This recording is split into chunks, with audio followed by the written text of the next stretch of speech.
Assalamualaikum warahmatullahi wabarakatuh. Bapak Ibu, saya Siti Aisyah SPD dari SD Negeri Madura 02 Kecamatan Wanareja Cilacap akan menyampaikan aksi nyata Merdeka Belajar.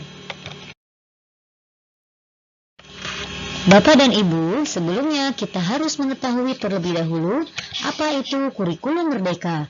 Kurikulum merdeka adalah kurikulum dengan pembelajaran intrakurikuler yang beragam, di mana konten akan lebih optimal agar peserta didik memiliki cukup waktu untuk mendalami konsep dan menguatkan kompetensi. Guru di sini memiliki keleluasaan untuk memilih berbagai perangkat ajar sehingga pembelajaran dapat disesuaikan dengan kebutuhan belajar dan minat peserta didik. Kemudian, dalam Merdeka Belajar, kita juga harus mengetahui karakteristik kurikulum merdeka.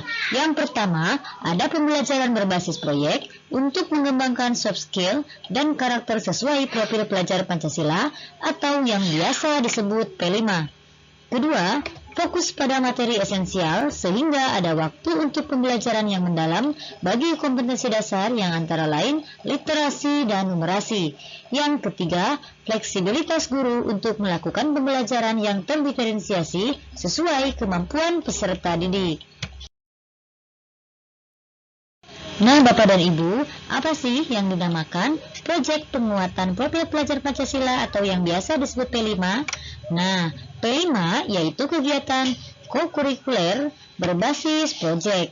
Kegiatan yang dirancang untuk menguatkan upaya pencapaian kompetensi dan karakter sesuai profil pelajar Pancasila yang disusun berdasarkan standar kompetensi lulusan atau SKL. Proyek untuk menguatkan pencapaian profil pelajar Pancasila ini dikembangkan berdasarkan tema tertentu yang ditetapkan oleh pemerintah. Proyek tersebut tidak diarahkan untuk mencapai target capaian pembelajaran tertentu, sehingga tidak terikat pada konten atau pada mata pelajaran tertentu. Adapun modul pelatihan Merdeka Belajar, ada 5 modul. Yang pertama, mengenali dan memahami diri sebagai pendidik. Yang kedua, mendidik dan mengajar. Yang ketiga, mendampingi murid secara utuh dan menyeluruh. Yang keempat, mendidik dan melatih kecerdasan budi pekerti. Dan yang kelima, pendidikan yang mengantarkan keselamatan dan kebahagiaan. Bapak dan Ibu, masih ingatkah dengan semboyan Ingarso Sing Tulodo ing Madya Mangunkarso Tuturi Handayani? Dalam pendidikan, Ki Hajar Dewantara mengemukakan kepemimpinan. Semboyan ini akan menciptakan sosok pemimpin yang disegani dan berwibawa, serta mampu menempatkan diri dimanapun ia berada. Nah, pada modul 1, mengenali dan memahami diri sebagai pendidik.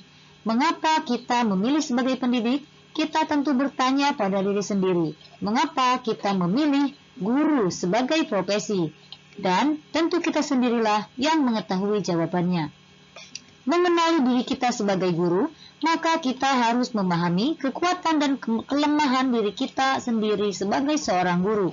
Guru harus menggali potensi yang ada dalam dirinya untuk terus berkembang supaya dapat mendampingi murid dengan baik dan maksimal. Adapun pada modul 2, yaitu mendidik dan mengajar.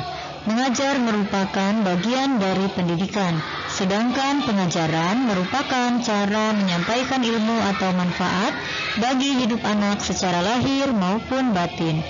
Berbeda lagi dengan mendidik adalah menuntun secara kodrat yang ada pada anak agar dapat mencapai keselamatan dan kebahagiaan yang setinggi-tingginya. Manusia memiliki 2 kebutuhan dasar, yaitu kebutuhan lahir dan kebutuhan batin. Seperti yang diungkapkan menurut Ki Hajar Dewantara, manusia merdeka adalah manusia yang dapat bersandar atas kekuatan lahir dan batinnya sendiri dan tidak bergantung pada orang lain. Pada modul 3, yaitu mendampingi murid secara utuh dan menyeluruh. Cara mendidik dan mengajar harus menyesuaikan dengan kodrat keadaan alam dan kodrat perubahan zaman pada murid. Pembelajaran yang berpihak pada murid adalah dengan asas trikon, yaitu kontinu, konvergen, dan konsentris. Agar pendidikan dapat terlaksana dengan baik, maka kita harus memanfaatkan atau menggunakan teori atau filosofi dari Ki Hajar Dewantara yang menetapkan asas trikon, yaitu kontinuitas atau tidak melupakan akar nilai budaya, konvergeni yaitu pendidikan harus memanusiakan manusia, dan konsentris yaitu pendidikan harus menghargai keberagaman dan kemerdekaan murid atau memerdekakan murid. Ya, semua itu harus kita terapkan supaya pendidikan dapat terlaksana dengan baik. Pada modul keempat, yaitu mendidik dan melatih kecerdasan budi pekerti. Budi pekerti adalah hasil bersatunya gerak pikiran, perasaan, dan kehendak, sehingga menimbulkan suatu tenaga. Budi pekerti merupakan perpaduan antara cipta, rasa, dan karsa. Budi pekerti murid tidak hanya dibentuk dari lingkungan sekolah saja, namun juga di lingkungan keluarga dan masyarakat. Menurut Ki Hajar Dewantara, budi pekerti atau watak maupun karakter merupakan perpaduan antara gerak pikiran, perasaan, dan kehendak atau kemauan sehingga menimbulkan tenaga. Budi pekerti juga diartikan sebagai perpaduan antara cipta atau yang biasa kita kenal sebagai kognitif atau karsa yang kita kenal sebagai afektif sehingga menciptakan karya atau yang biasa kita sebut psikomotor. Pada modul yang kelima, pendidikan yang mengantarkan keselamatan dan kebahagiaan. Setiap murid memiliki kodrat kekuatan atau potensi masing-masing. Sistem Amon dapat memberikan contoh kepada murid agar tumbuh dan berkembang dalam sasaran batin yang merdeka, baik dalam kodrat alam dan kemerdekaan murid. Tujuan akhirnya adalah fungsi pendidikan itu yang akan mengantarkan murid agar siap hidup dan memberikan kepercayaan kepada murid bahwa di masa depan mereka sudah siap, sudah mampu mengisi zamannya demi mencapai keselamatan dan kebahagiaan. Ki Hajar Dewantara juga mengartikan manusia merdeka, yaitu manusia yang bersandar pada kekuatan dirinya sendiri dan tidak bergantung kepada orang lain.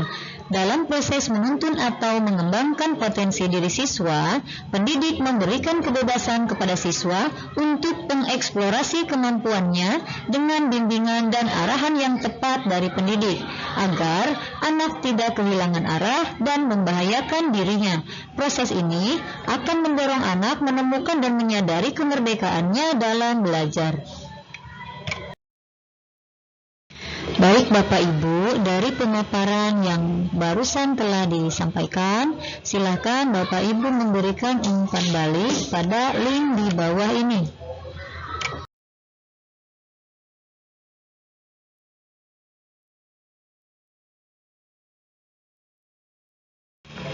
Baik, itu yang dapat saya sampaikan. Terima kasih kepada Bapak Ibu yang telah bersedia menyimak, memahami, serta memberikan umpan balik dalam Merdeka Belajar. Semoga pendidikan kita lebih maju dan lebih baik lagi.